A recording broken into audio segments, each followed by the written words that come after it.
Hello friends, स्वागत करुच्ची मो channel jobs in Odisha को। आशा करुच्ची आपण मैंने भले थे। तो फ्रेंड्स मुझे आपण आउ एक गवर्नमेंट जॉब न्यूज अपडेट एठार आपण प्रति अंगनवाड़ी तरफ नुआ नियुक्ति जगह आसी। जदि आपने यही पोस्ट अप्लाई करुँचे तेरे यही वैकेंसी आपण कौन प्रकार एग्जाम दवा पड़ो ना।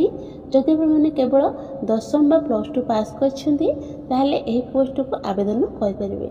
यहाँ आपंकर प्रति जिलार प्रति पंचायत रे प्रति ग्राम रे यार नियुक्ति जगह आसी।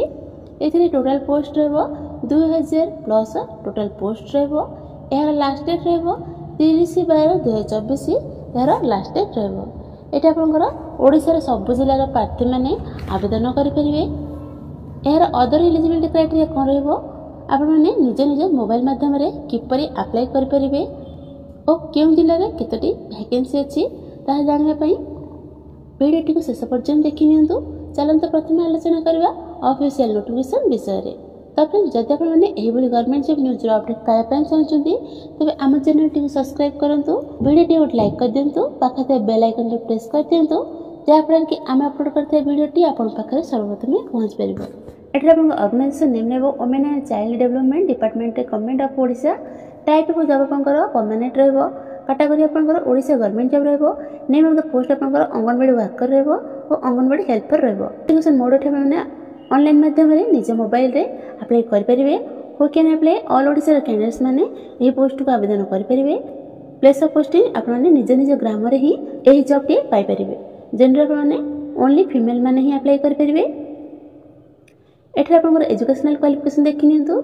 जदि आपने 10th और 12th पास कर पोस्ट को आवेदन करेंगे। यापर आप सिलेक्शन प्रोसेस देखी नियंतु। ये आप मार्क बेसिस सिलेक्शन रहा। डॉक्यूमेंट वेरिफिकेशन रहा। एज लिमिट देखी नियंतु। 18 ରୁ 35 वर्ष एज लिमिट रही। मिनिमम एज आपंकर 18 वर्ष आवश्यक, मैक्सिमम एज आपंकर 35 वर्ष होगा आवश्यक। रिलैक्सेशन देखी नियंतु।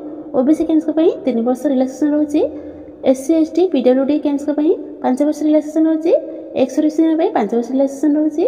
PWD SC ST होते 15 वर्ष रिलैक्सेशन रही। इंपोर्टेंट डेट देखी नियंतु। ये आपंकर ऑलरेडी आरंभ हो गलानी। यार लास्ट डेट रही 30 डिसेम्बर 2024। यार लास्ट डेट रही। एप्लिकेशन फी देखी नियंतु। ये आपंकर कौन एप्लिकेशन फी आवश्यक ना। आपण मागणार आवेदन करेंगे। आपंकर इंपोर्टेंट डॉक्यूमेंट गुड़िक देखी नियंतु। ऑल एजुकेशनल सर्टिफिकेट और मार्कशीट दरकार रही।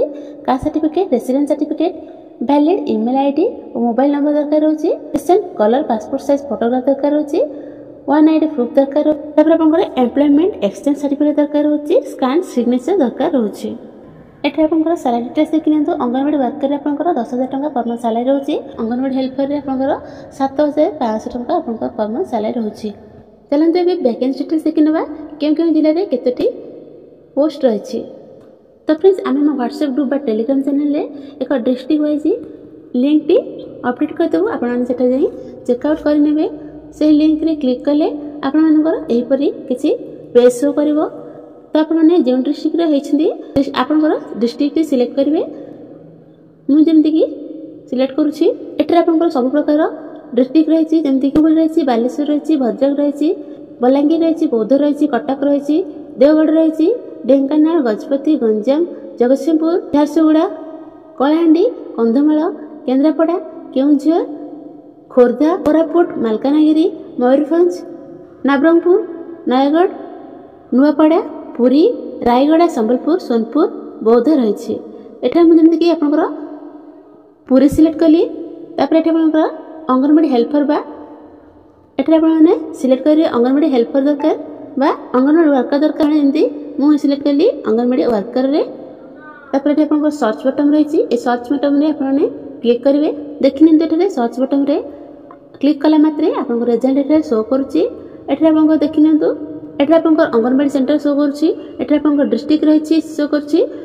एठार आपंकर रूरल बाय अर्बन शो करुच्ची। देखी नियंतु। एठार आपंकर एरिया शो करुच्ची। केतोटी पोस्ट आपंकर रही सेटा भी शो करुच्ची। एठार स्टार्टिंग डेट शो करुच्ची। लास्ट डेट शो करुच्ची। देखी नियंतु। मुझे आपको पुरी डिस्ट्रिक्ट सर्च कर देखी। तापर आउ गोटे डिस्ट्रिक्ट सर्च कर देखुची। आप देखी नियंतु। एठार मैं आपंकर कटक से सिलेक्ट करुच्ची। तापर आपंकर एठार अंगनवाड़ी हेल्पर बा अंगनवाड़ी वर्कर सिलेक्ट करेंगे।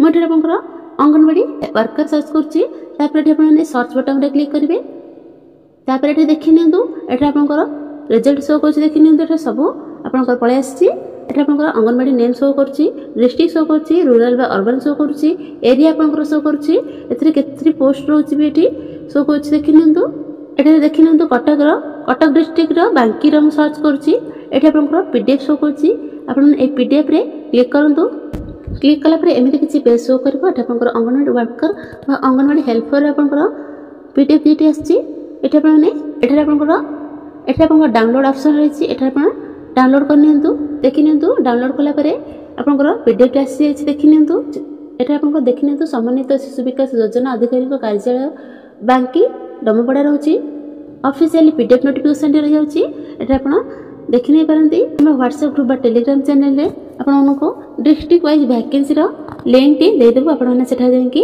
मु जो प्रकार कहली आपन सेमिति प्रकार चेकआउट कर परिबे तब माने एई पोस्ट किपरि अप्लाई करिवे आसंते देखिनबा प्रथम आपन माने रजिस्टर करिवे म आपनको रजिस्टर लिंक टी व्हाट्सएप ग्रुप टेलीग्राम चैनल रे आपनको दे देबी आपन प्रथम सही लिंक को क्लिक कले आपनकर एमति किछि पेज शो करबो एटा आपनकर फर्स्ट नेम देबे लास्ट नेम देबे यूजर आईडी देबे पासवर्ड देबे कंफर्म पासवर्ड देकी और मोबाइल नंबर देकी ईमेल आईडी देबे तापर एटी सबमिट करिवे जे यूजर आईडी मिलबो आपनको लॉगिन आईडी भी आपनको व्हाट्सएप ग्रुप टेलीग्राम चैनल रे हम अपडेट कर देबो लिंक को क्लिक कले एही पर किछि पेज शो करबो एठा आपनकर यूजर आईडी देबे और तापर आपनको पासवर्ड देबे एठा आपनको लॉगिन कर सला परे आपण माने निज निज मोबाइल रे ए वैकेंसी को अप्लाई करि परिबे एबे आपनकर आवेदन प्रक्रिया टी चली छी त एबे आपण माने आवेदन करनियंतु।